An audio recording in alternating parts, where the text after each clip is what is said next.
राजसमंद में पानी अब सिर्फ एक जरूरत नहीं बल्कि राजनीति का विषय बनता दिखाई दे रहा है। और यह सवाल हम नहीं उठा रहे, यह सवाल उस खबर के बाद खड़ा हुआ है जो राजस्थान पत्रिका में प्रमुखता से प्रकाशित हुई है। राजस्थान पत्रिका में प्रकाशित खबर के अनुसार उप मुख्यमंत्री और जिला प्रभारी मंत्री डॉक्टर प्रेमचंद बैरवा की मौजूदगी में आयोजित जिला स्तरीय समीक्षा बैठक के दौरान राजसमंद विधायक दीप्ति माहेश्वरी ने आरोप लगाया कि भाजपा समर्थकों के कनेक्शन काटे जा रहे हैं जबकि कांग्रेस वालों को पानी दिया जा रहा है। अगर यह आरोप सही है तो सवाल बेहद गंभीर है। क्या पानी का कनेक्शन भी राजनीतिक विचारधारा देखकर मिलेगा? क्या जलदाय विभाग यह तय करेगा कि कौन भाजपा का है और कौन कांग्रेस का? क्या सरकारी योजनाओं और मूलभूत सुविधाओं का लाभ नागरिकों को उसकी जरूरत के आधार पर मिलेगा या फिर उसकी राजनीतिक पहचान के आधार पर? और यदि ऐसा नहीं है तो फिर विधायक को अपनी ही सरकार की मौजूदगी में इतना बड़ा आरोप लगाने की जरूरत क्यों पड़ी? सबसे बड़ा सवाल यह है कि एक पानी आखिर किसका है? क्या पानी भाजपा का है? क्या पानी कांग्रेस का है? या फिर पानी हर उस नागरिक का है जो टैक्स देता है, बिल भरता है और सरकार से बुनियादी सुविधाओं की अपेक्षा रखता है? राजस्थान पत्रिका में प्रकाशित इस खबर ने एक ऐसी बहस को जन्म दे दिया है जो केवल एक विभाग तक सीमित नहीं रही। यदि जनता के बीच यह संदेश जाता है कि पानी जैसी मूलभूत सुविधा भी राजनीतिक आधार पर बांटी जा रही है तो यह लोकतांत्रिक व्यवस्था और प्रशासनिक निष्पक्षता दोनों पर सवाल खड़ा करता है। लेकिन इस पूरे घटनाक्रम का एक राजनीतिक पहलू और भी है। जब विपक्ष सरकार पर आरोप लगाता है तो उसे राजनीतिक हमला माना जाता है, लेकिन जब सत्तारूढ़ दल की अपनी विधायक अपनी ही सरकार की मौजूदगी में अपने ही प्रशासन पर इस तरह के गंभीर आरोप लगाती है तो सवाल केवल विभाग पर नहीं उठते बल्कि नेतृत्व पर भी उठते हैं। आखिर ऐसा क्या कारण है कि एक जनप्रतिनिधि को अपनी बात सार्वजनिक मंच से कहनी पड़ी? क्या उनकी शिकायत पहले नहीं सुनी गई? क्या स्थानीय स्तर पर संवाद और समन्वय की कमी है?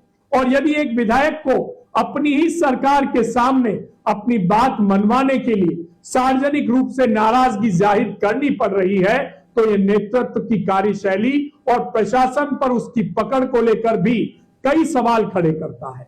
क्योंकि यदि सब कुछ ठीक चल रहा है तो फिर सरकार की विधायक को अपनी ही सरकार के सामने इस तरह का बयान देने की आवश्यकता क्यों पड़ी? क्या अधिकारियों पर जनप्रतिनिधियों की पकड़ कमजोर हो रही है?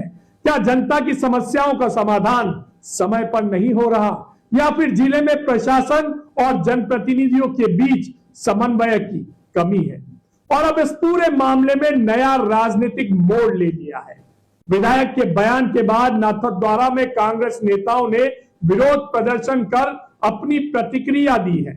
ब्लॉक कांग्रेस संगठन महामंत्री महेंद्र सिंह गोरवा, पूर्व यूथ कांग्रेस जिला अध्यक्ष युवराज सिंह चौधरी ने विधायक के बयान पर कड़ा विरोध जताते हुए पलटवार किया है।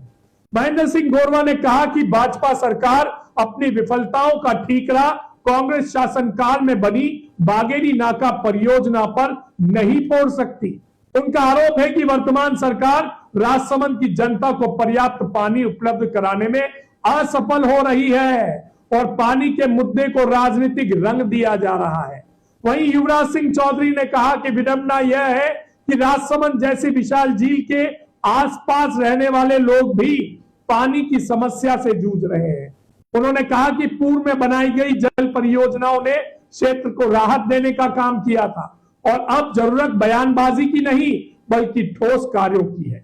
अब सवाल यह है कि क्या वास्तव में पानी का संकट है या फिर पानी पर राजनीति हो रही है? क्या जनता को पानी नहीं मिलने का मुद्दा राजनीतिक आरोप प्रत्यारोप में बदल गया है? क्या एक तरफ सत्ता पक्ष की विधायक प्रशासन पर सवाल उठा रही है और दूसरी तरफ विपक्ष सरकार की कार्यशैली पर हमला बोल रहा है? यदि ऐसा है तो सबसे बड़ा नुकसान आखिर किसका हो रहा है? जवाब साफ है, जनता का। क्योंकि जनता को न भाजपा चाहिए न कांग्रेस, जनता को तो सिर्फ पानी चाहिए। राजसमंद के गांवों, कस्बों और शहरों में आज एक ही सवाल गूंज रहा है, क्या पानी भी अब भाजपा और कांग्रेस देखकर मिलेगा? क्या सरकारी नल से बहने वाला पानी किसी राजनीतिक दल का हो सकता है, या फिर हर नागरिक को समान अधिकार के साथ बिना किसी भेदभाव के मिलना चाहिए? राजस्थान पत्रिका में प्रकाशित खबर से शुरू हुई बहस अब राजनीतिक टकराव का रूप लेती दिख रही है। लेकिन इस पूरे विवाद के बीच सबसे महत्वपूर्ण प्रश्न आज भी वही खड़ा है, राजसमंद की जनता को पर्याप्त और नियमित पानी कब मिलेगा? क्योंकि जनता का साफ कहना है, पानी पर राजनीति नहीं, नीति होनी चाहिए। और आज पूछता है राजसमंद, पानी पर सियासत क्यों? समस्या प्रशासन की है, राजनीति की है, या फिर नेतृत्व और समन्वय? हम राजसमंद की जनता की आवाज उठा रहे हैं, उन कानों तक पहुंचा रहे हैं, प्रशासन तक पहुंचा रहे हैं और आपकी आवाज को मजबूत कर रहे हैं। अगर आपको हमारी ये खबर पसंद आई है तो इसे ज्यादा से ज्यादा शेयर कीजिए, हमारे चैनल को सब्सक्राइब कीजिए और लाइक